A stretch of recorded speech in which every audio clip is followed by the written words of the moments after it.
Olá pessoal, eu sou Luiz Arthur Nogueira e este é o Papo de Economista, um programa feito por economistas sem economês, direto dos estúdios da B3 em São Paulo. Conosco nesta semana, Patrícia Krause, economista para a América Latina da COFACE. Patrícia, hoje no segundo bloco nós vamos falar sobre a América Latina. Primeiro ponto, a China vem se desacelerando e a gente sabe que a América Latina tem na China um grande cliente. Com certeza. Isso preocupa? Olha, não está preocupando tanto porque essa desaceleração está sendo bem gradual, como esperado, né? Então a gente teve agora, semana passada eles divulgaram o dado do terceiro trimestre, mostrando que houve uma desaceleração muito fraca, de 6,9 que tinha crescido no segundo para 6,8 no terceiro. Então, ainda é um baita crescimento. Ainda é um baita crescimento, então a gente vê que os preços das commodities, mais que não estejam naquele pico que tiveram em 2011, 2012, mas principalmente a parte de metais, ele ainda está melhor do que estava no passado. Isso beneficia países que exportam, os países da América Latina que exportam, e aí principalmente Peru e Chile com cobre. Né? Perfeito. E o Trump, ele é um risco para a América Latina? Bom, o Trump ele é um risco maior para o México, até porque se a gente pegar o saldo da balança comercial dos Estados Unidos com todos os países da América Latina, o único que tem um déficit forte, né, os Estados Unidos têm um déficit alto, é o México, de fato, e está agora com esse processo de renegociação do NAFTA.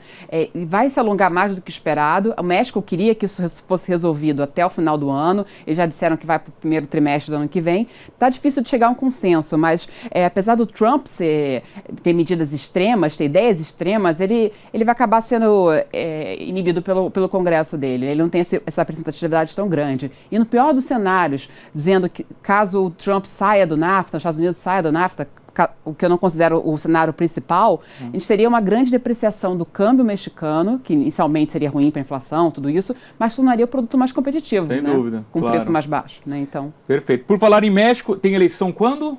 Em julho do ano que vem. O julho do ano que vem. Qual é a expectativa lá?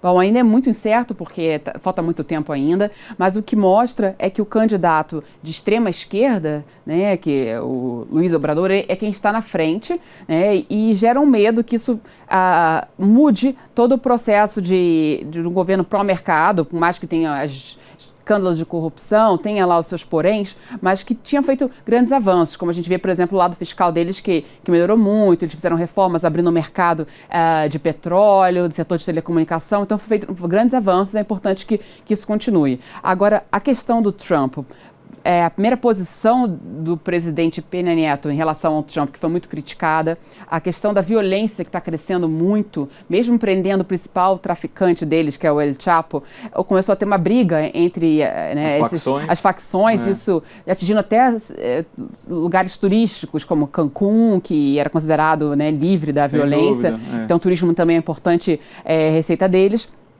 E, então, é um risco a ser monitorado. Acho que não falta muito tempo, mas se chegar um candidato de extrema esquerda, com certeza seria ruim para a economia. E o nosso vizinho aqui, o Chile, quando que é a eleição lá?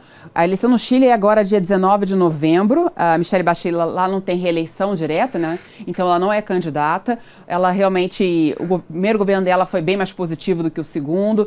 Ela durante todo esse governo foi com baixa popularidade, a gente viu, até porque eles fizeram reformas tributárias, aumentando o tributo para as empresas, então isso impactou sobre a confiança, a gente vê a confiança durante todo o governo num território pessimista, apesar de que ela vem melhorando nos últimos meses, e isso pode estar relacionado às eleições, na proximidade do fim do governo. Então, o candidato que está na frente é o candidato Sebastián Piñera, né, que era o antecessor, foi o presidente antes da Bachelet, e ele seria então um candidato de extrema-direita e promete rever várias das políticas que foram feitas durante o governo dela. Então, acho que, apesar do Chile estar crescendo num ritmo fraco, não vejo um grande risco de mudança de direção, né, tá. Uma direção esquerda. E, Patrícia, para a gente concluir a América Latina, a gente não listou aqui, mas e a Venezuela? É um caso perdido? Você vê alguma esperança nisso? Não, Venezuela realmente é um caso perdido e eles têm pagamento de dívidas agora em novembro, que há grande chance que possa ocorrer aí, de repente, um calote, né? Realmente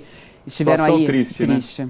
Muito bem, Patrícia Krause, economista para a América Latina da COFACE, conosco nesta semana no Papo de Economista. Ela volta amanhã para o quadro Cara ou Coroa. A você um grande abraço e até lá.